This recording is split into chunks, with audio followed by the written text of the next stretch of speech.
ഇന്നത്തെ വീഡിയോ എന്ന് പറയുന്നത് ഉമ്മച്ചിൻ്റെ സ്പെഷ്യൽ ബിരിയാണിയാണ്. അപ്പോൾ അതിന് വേണ്ടിയിട്ട് ചെമ്പ് അടുപ്പത്തേക്ക് വെച്ചിട്ടുണ്ട്.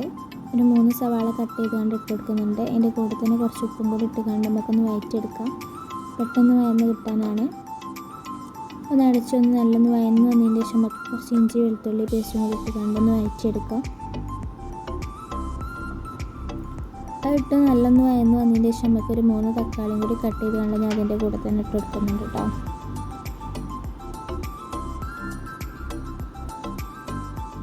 നല്ലൊന്ന് വഴറ്റിയെടുക്കാം. തക്കാളിയും നല്ലൊന്ന് അതിൻ്റെ പച്ചമണമൊക്കെ മാറിയതിന് ശേഷം നമുക്ക് ഇതിൽ ചിക്കനും കൂടി ആഡ് ചെയ്തെടുത്താണ് നല്ലൊന്ന് മിക്സ് ചെയ്യാം. പിന്നെ ഇതിലേക്കൊരു മസാല വേണം. അതിന് ഏലക്കായി, പട്ട, ജാതിക്കക്കുരുവിൻ്റെ ഒരു ചെറിയൊരു കഷ്ണം, പിന്നെ ഗ്രാമ്പു, കുറച്ച് ജീരകമൊക്കെ ഇട്ടുകൊണ്ട് നമുക്കൊന്ന് പൊടിച്ചെടുക്കാം. നമ്മൾ ചിക്കനിലേക്ക് മഞ്ഞൾപ്പൊടി, മുളക് പൊടി, ഗരം മസാല ഒക്കെ ഇട്ട് കൊടുക്കുന്നുണ്ട്. പിന്നെ നമ്മൾ പൊടിച്ച് വെച്ച ആ ഒരു പൊടിയും കൂടി നമ്മൾ ഇട്ട് കൊടുക്കുന്നുണ്ട് കേട്ടോ. പിന്നെ ഒരു മാഗി ക്യൂബും കൂടി ഇട്ട് കൊടുത്തുകൊണ്ട് നമുക്ക് ചിക്കൻ നല്ല ഒന്ന് വേവിച്ചെടുക്കാം. പിന്നെ കുറച്ച് ബിരിയാണി മസാലയും കൂടി ഇട്ട് കൊടുത്തുകൊണ്ട് നമ്മൾ മിക്സ് ചെയ്തുകൊണ്ട് അത് മാറ്റി വെക്കാം. പിന്നെ അടുപ്പത്ത് തന്നെ നമ്മൾ അരി വേവിക്കാനുള്ള വെള്ളം വെക്കുന്നുണ്ട്.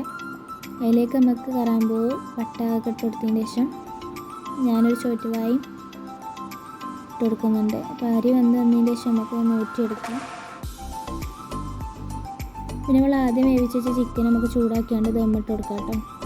ഞാൻ 2 ട്രിപ്പായിട്ടാണ് ഇട്ട് കൊടുക്കുന്നത്. ആദ്യം ഇട്ട് കൊടുത്തതിന് ശേഷം പൊരിച്ച ഉള്ളിയൊക്കെ ഇട്ട് കൊടുത്തതിന് ശേഷം രണ്ടാമത്തെ ട്രിപ്പ് ഇട്ട് കൊടുക്കുന്നുണ്ട്. അതിൻ്റെ മേലെ നമുക്ക് കുറച്ച് പൊരിച്ച ഉള്ളി ഇട്ട് കൊടുക്കാം. പിന്നെ കുറച്ച് RKG കൂടി ഒഴിച്ച് കൊടുക്കുന്നുണ്ട്. പിന്നെ അതിൻ്റെ മേലായിട്ട് നമുക്ക് ചപ്പും പൊതിനയും കൂടി ഇട്ട് കൊടുക്കാം. ഭംഗിക്ക് വേണ്ടിയിട്ടാണ് കേട്ടോ.